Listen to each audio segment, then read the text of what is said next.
the talking point that we have in rooms is like young people aren't farming, or elderly folks no longer have connection to their food. Like that being a conversation that we have in rooms a lot, to the conversation has fully shifted to how do we get the resources for all of the people who do want to participate in agriculture to be able to do that. So I think when I started 20 years ago, the thing that we thought was the problem was no one wanted to. And now it's not to say that it's hunky-dory, but now the problem is how do we get them the resources, the accessibility to do it? And that to me represents a huge ground shift.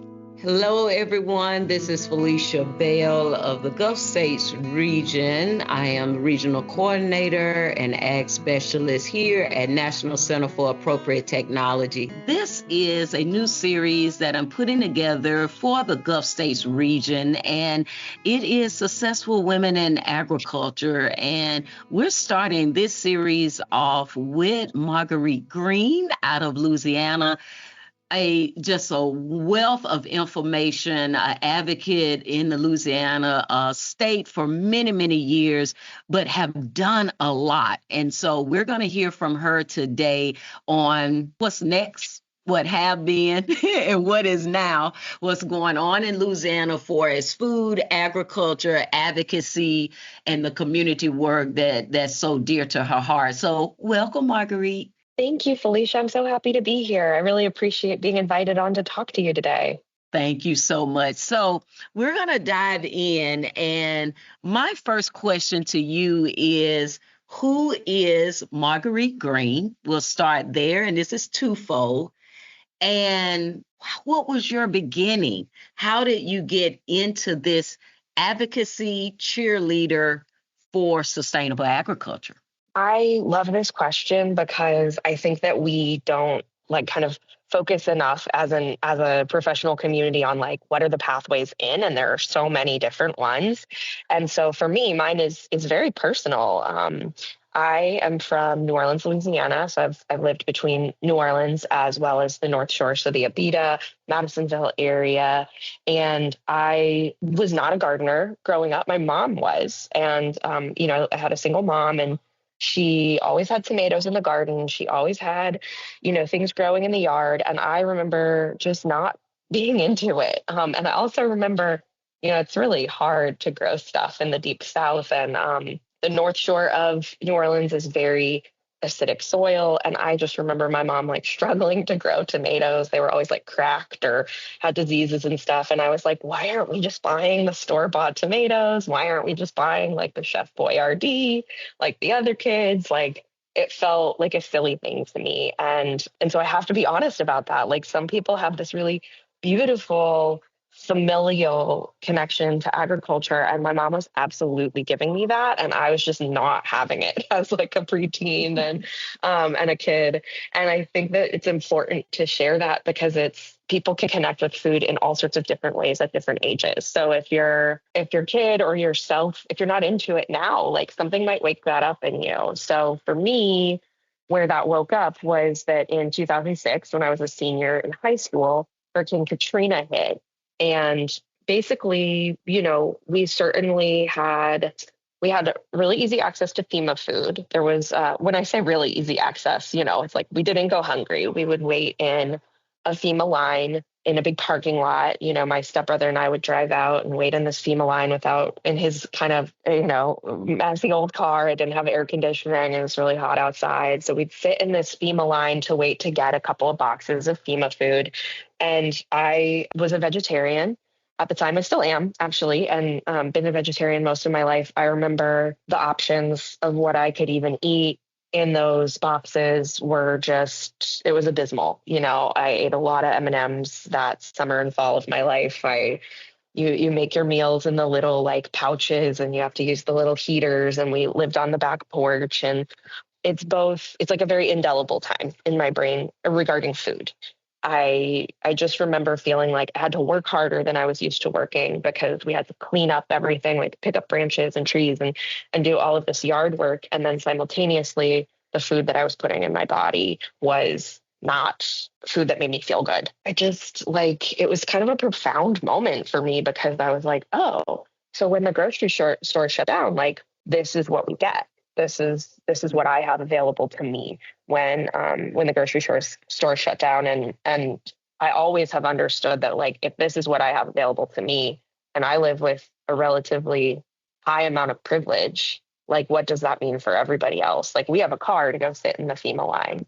So even if the car is not air conditioned, we can hang out in that car, but somebody else is standing in the full sun. So that was really meaningful to me. And the next year I went to LSU.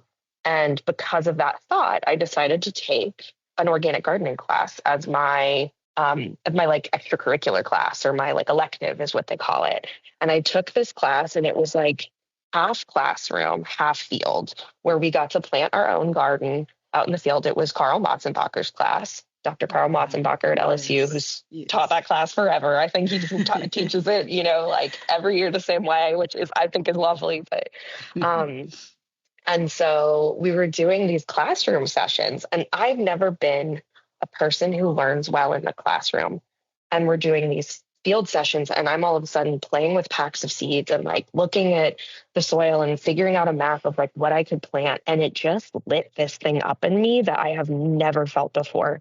I was just like in love with, I felt like a little gremlin. I like wanted all the packs of seeds. I think a lot of people go through this in the beginning of their career in ag. I was like hoarding things. I was like, I need 1 million turnip seeds, and it was like, I have 5 feet by 3 feet to plant. Like, I can't even plant 10 turnips, but, so I was like hoarding all of these turnip seeds, and then the classroom part, this was the thing that really blew my mind. I understood and liked the classroom part all of a sudden. And I really hadn't liked science before that. I hadn't liked math before that. Like, I had always thought of myself as sort of like a performer, like a loud person, maybe a comedian, like that sort of thing, and an artist. And here I was like completely enthralled in science.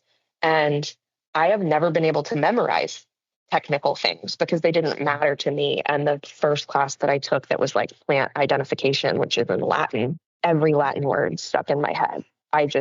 It was like I was finally speaking a language that made sense to me. And at that point, I called my mom and I was like, I'm going to change majors. I'm going to become an agriculture major. This is the coolest thing I've ever done.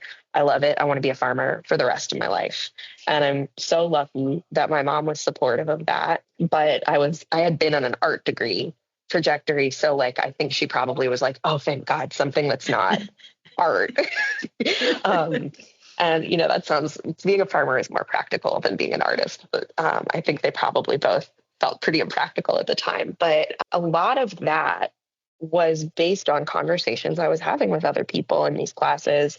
And I met a woman in one of these classes that would become just like she's still one of my absolute closest people, and we don't get to work together much anymore. But I remember meeting Stephanie Elwood, who works at Southern University now.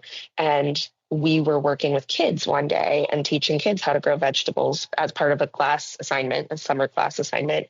And she said to the kids, she asked them, what would you do if there weren't any grocery stores?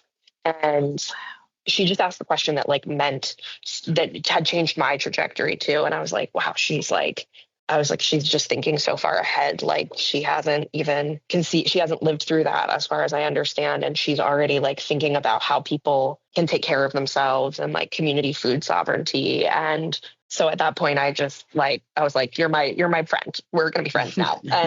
And so Stephanie and I were lucky enough to get to, throughout college, work in summer farming programs with teens for pretty much the rest of college. We worked with an LSU summer program with teens where we taught them vegetable production on a large scale at Burden Research Center for LSU. And that was really where I cut my teeth on like larger scale production. So I went from this, organic garden plot on LSU's campus to finally getting to understand how to do field walks, how to like really grow at scale, what harvesting needed to look like, what washing and packing needed to look like, and really like learning by teaching young people the like rigorous parts of production agriculture. And did that for 3 or 4 summers. And I always got to do that with Stephanie. And so then kind of right there at the end of college, we decided we wanted to start, community gardens that focused on food production in the neighborhoods of Baton Rouge that we lived in, that were totally run by the people who own those gardens. So I think like a part of food that has always been really important to me is self-determination and ownership of the systems that feed us. And it's something we're so far from, but so many of us are working on getting a little closer to. And so that was like my youth in agriculture, was just going from like being a kind of ornery preteen, not wanting to grow any vegetables, to being like, I want to be part of every person in New Orleans and Baton Rouge and, in Lafayette, like having access to a garden where they can determine what healthy food looks like for them, what culturally significant food looks like for them. And that's where I come from. Wow, that's such an amazing story. And thank you so much for sharing that with us. Can you also share your different titles, even if it may be starting from college, but the different roles you have played within agriculture? Definitely. Yeah. So those first summer programs, I was just a counselor with the Louisiana Summer Experience Program, which was an LSU Ag Center agriculture program. And after that, I co-founded with Stephanie, a small grassroots organization that would be, kind of a proto nonprofit. Like, we were just kind of scrappy. Yeah, I mean, we didn't make money doing it, but we, wrote grants to pay for gardens and stuff. And so we co-founded what was at the time called the South Garden Project. After that, I moved to starting my own farm. So at that point, I was the owner, and still am, owner operator of Fat River Farm, which is my own farm. And I headed to New Orleans, kind of back to my own roots. I continue to love Baton Rouge so much. I loved Baton Rouge so much, but I also really wanted to come back to the place that was like a big part of my heart, which is New Orleans. And so upon coming back to New Orleans, I became the director of Press Street Gardens, which is a teaching farm and garden in New Orleans in the Ninth Ward that's associated with a state high school, the New Orleans Center for Creative Arts. So I operated that farm. We went to 3 markets a week. We did, production agriculture at that farm for 6 or 7 years. And so was the director of that, and did culinary teaching simultaneously. So teaching young people, teenagers, how to take food from kind of seed all the way to market and to the kitchen, professional kitchens. During that time, I was the president of our Greater New Orleans Growers Alliance, or the National Young Farmers Alliance for our region. In 2018, I think, I became the executive director for Sprout, which is an organization that does technical assistance for farmers. So my trajectory has really brought me from children's gardens to sort of teen gardens to then working exclusively at this point in my life with adult farmers. So I was at Sprout for 8 years, and that's my most recent job. I'm currently the statewide director at Louisiana Food Policy Council, but I'm still on the board at Sprout, and it has my heart. It will always have my heart. Yes. I left that role in March of last year, so just coming up on 1 year in my new directorship, and really like cheering on the work of Sprout from the sidelines now. Wow, that's such amazing trajectory. And, just to be able to start with the young people, but now you in a position that can continue to help them, but in a broader range. So that is so amazing to hear that. Now, moving on within the ag industry in Louisiana and the, countrywide, what keeps you in agriculture? Because it's not an industry that's for the faint of heart. It's a lot of, ebb and flow. I think most of us that work with farmers and community leaders, that's what keeps us there. The social side of it, we love to give service, but we also know the people we're helping. So what could you share with us what have kept you within the agriculture / even sustainable agriculture movement of Louisiana and just this country as a whole? Yeah, absolutely. I mean, I think you nailed it. There's definitely a few reasons, but agriculture, just from the minute I left home, to become an adult in the world, a 17-year-old going to college, it became the place where I found all my people. It's what I eat, sleep, breathe. I met my husband farming. He scandalous. He was my farm manager when I was running Press Street Gardens, and so it's like my entire world is built around food and agriculture. All the people I love, I met through having the same shared set of values of like food is important and we need to feed people. And it's also, I think for me, while the world is we are in such rough shape as communities, there's so much divide among people. I find that I get to continue to interact with people who are different from me by working in food. And we have sort of a boundary or a baseline to be able to keep talking to each other. I might disagree with someone on almost everything political, and then I can find this common ground with them on food and on us all needing healthy food and us all having, we all should have the right and the ability to grow our own food. And I find that is pretty much a commonality. It's very rare that people can't agree on that.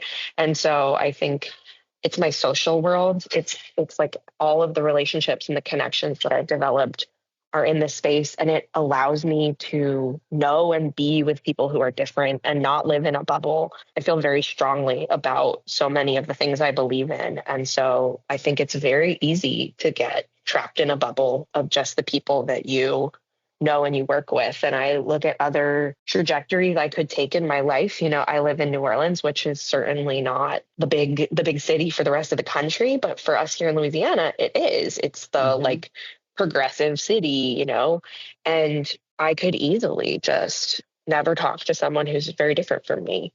And by working in agriculture, I get to talk to people who are so different from me in so many ways. I don't just mean race. I don't just mean class. I don't just mean age. Like I get to hear this whole spectrum of how people feel and what their life is like. And I find it softens me as a person. And I really like that.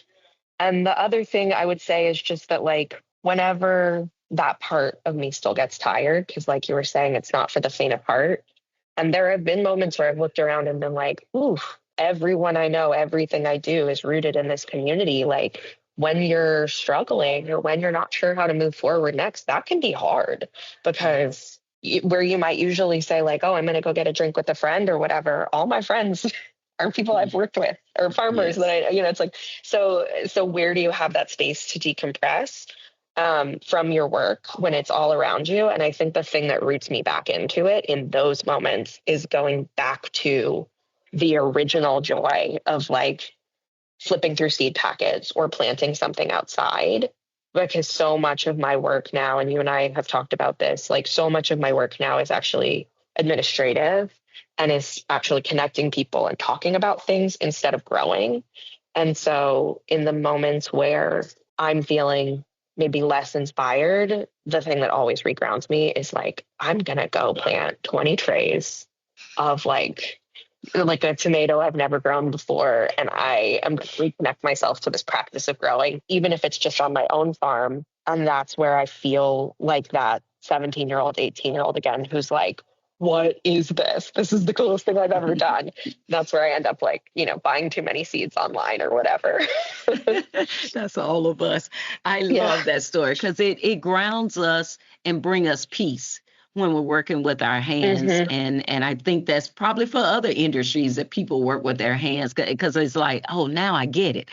It's really just, it's bringing joy. But to me, it's like just slowing us down. Our nervous system gets a little reset a little bit and we just feel good. And it could be kind of chaotic outside of that, but we need that for ourselves. So that's amazing. Thank you. Now, we're in the new year. What do you see for as our senior population, our youth, and you have definitely worked with both aspects of it. Have you seen changes over the years of them wanting to farm or not? What's your take on that? Oh my gosh, I have seen a huge sea change, and I would be so interested to hear like your take on this too, is that over the now officially 2 decades that I've been doing this work, I have seen people go from the talking point that we have in rooms is like young people aren't farming or elderly folks no longer have connection to their food, like that being a conversation that we have in rooms a lot, to the conversation has fully shifted to how do we get the resources for all of the people who do want to participate in agriculture to be able to do that.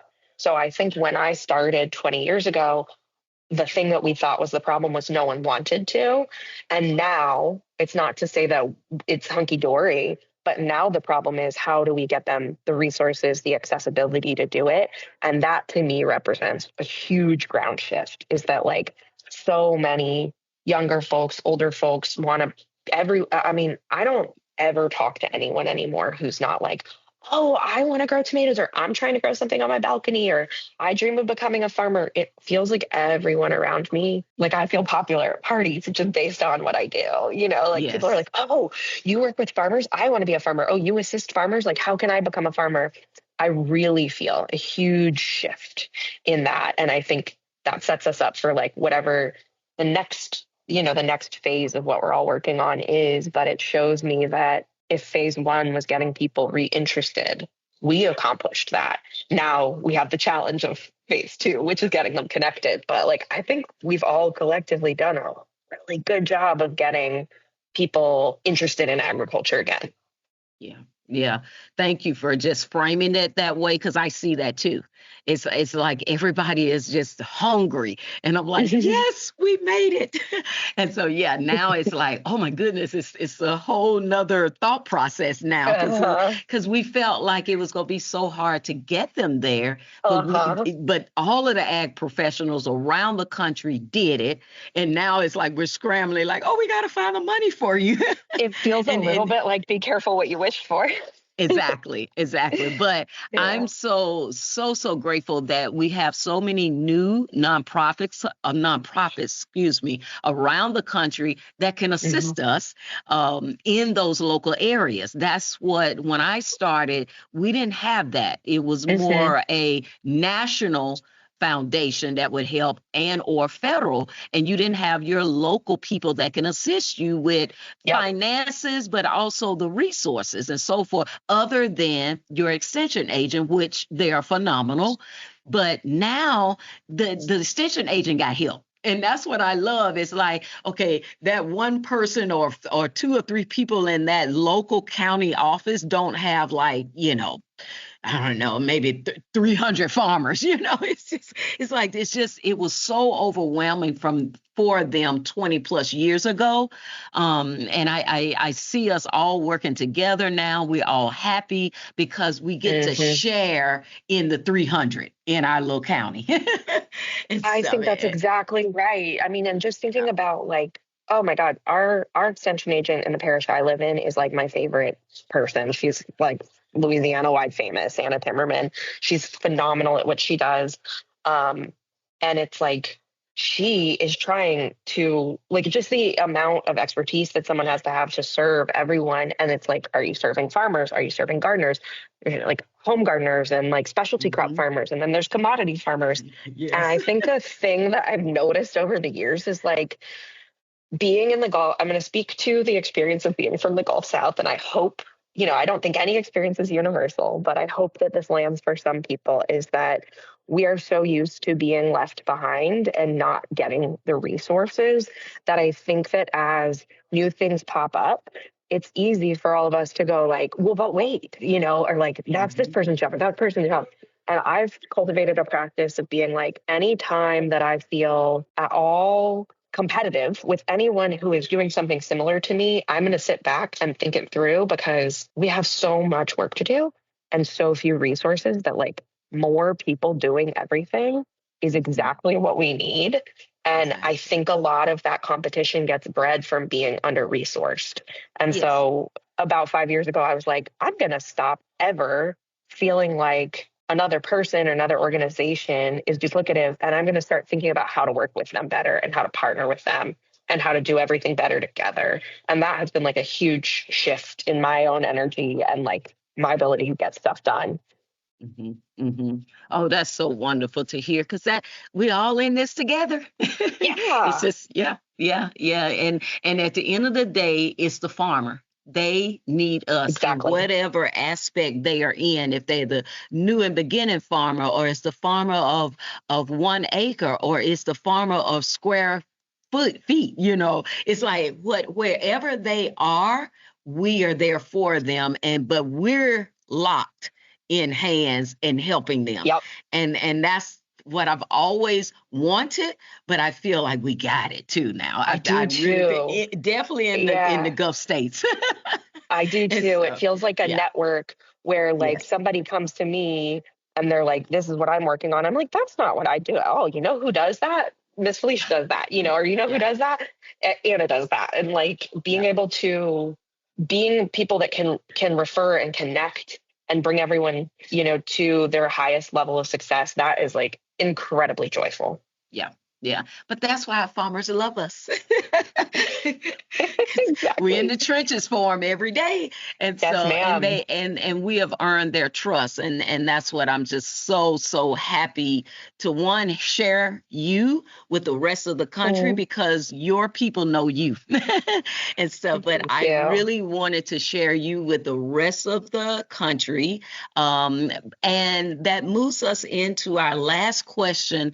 What are your goals for the future? You as an individual, for where do you see yourself in, you know, a few years from now, professionally, but then what are your goals for your constituents in Louisiana? Yeah, I would say professionally, I am like new in this role, which is policy. So I've always tried to choose the next thing that I thought would help me resource Louisiana's farmers better. And so at some point I had been doing technical assistance long enough. And I said, one of the limitations here is that the policies aren't serving people. So then I wanted to step into policy. And so I'm really getting settled here and deciding if this is where I'm of best use, right? Like, I think there are some parts of policy that I'm really good at, and there are some parts of policy that I'm like, ooh, I'm a hands in the dirt kind of person. Like, this might not be my strength. But so I think my goal for myself is to see my own trajectory more clearly and to someday be able to get back to growing myself. And a lot of my journey has been about how do we make growing more accessible for everyone? How do we get money to Louisiana farmers? How do we get resources? How do we get training and education to Louisiana farmers? And I think that my ultimate goal would be someday slowing down and accessing those resources and getting to be the thing that I dreamed of day one, which is just a lady farming, out in the fields herself. Because it's just so social. And I really love I always say I got into this because of the times that you're alone in the field when the sun is rising is like my power spot. And so I think my goal would be to be the best at what I'm doing the best I can be, not the best of everyone, but like the best I can be at anything I'm doing in the moment and find my way back to being in the field sooner rather than later. And I think that lines up with what I want for our state, because what I want for our state is for us to all be able to have that access to grow and to grab this moment. I think we are in an unusual and interesting political moment where sustainable agriculture is all of a sudden center stage for so many people that never thought about it before. We all can sense it, right? There's all the Make America Healthy Again stuff and like all of this stuff in the news about food. And so I think we're like on a tightrope. Can we grab this moment for the people who have been doing the work, for the farmers that have been working so hard? Can we make sure that windfall of attention really serves them and gets new people into the field in a way that's good for all of the toiling, hardworking Gulf South farmers? Or is it going to just become a flash in the pan or a throwaway word? Because we're seeing this, we're hearing Make America Healthy Again, but then the policies aren't matching. And so what I really want is for the Gulf South to grab this moment and say, hey, we see that you guys all are talking about and thinking about food and how healthy it is and where it comes from. May we refocus you on the hardworking people that grow your food? And can we actually give them the attention, the love, the support that they deserve to keep doing that instead of just giving lip service? Does that make sense? Yes, it does. It does. Because it's time.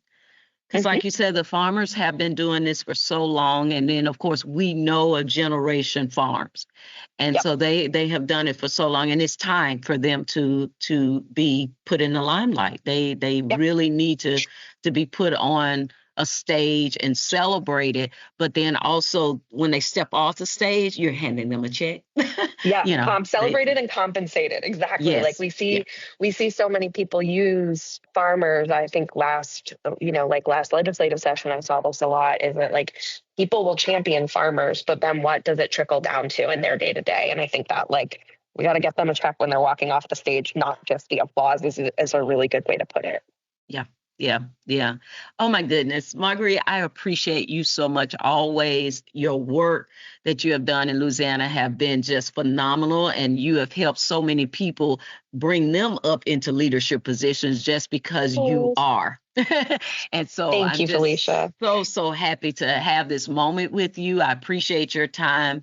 And always know NCAT is here for you in the work that you're doing. Because, we're all in this together, and we want to just explore what all we can do in this new climate of sustainable agriculture. So thank you so much for today. Thank you, Felicia. I've, looked up to your work for so long, and I am just so grateful for how you're telling everyone's story and knitting everyone together, and always really grateful for the work of NCAT. So thank you for having me.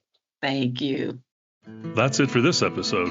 Thanks for listening. Additional information about this episode and related resources can be found at atra.ncat.org. Don't miss an episode. Subscribe to Voices from the Field wherever you get your podcasts. ATRA, Voices from the Field, is produced by the National Center for Appropriate Technology, headquartered in Butte, Montana. It's supported by the USDA Rural Business Cooperative Service as part of NCAT's ATRA Sustainable Agriculture Program. Any opinions, findings, conclusions, or recommendations expressed in this recording are those of the participants and do not necessarily reflect the views of the USDA or NCAT. We'll catch you again next week, and until then, keep on farming.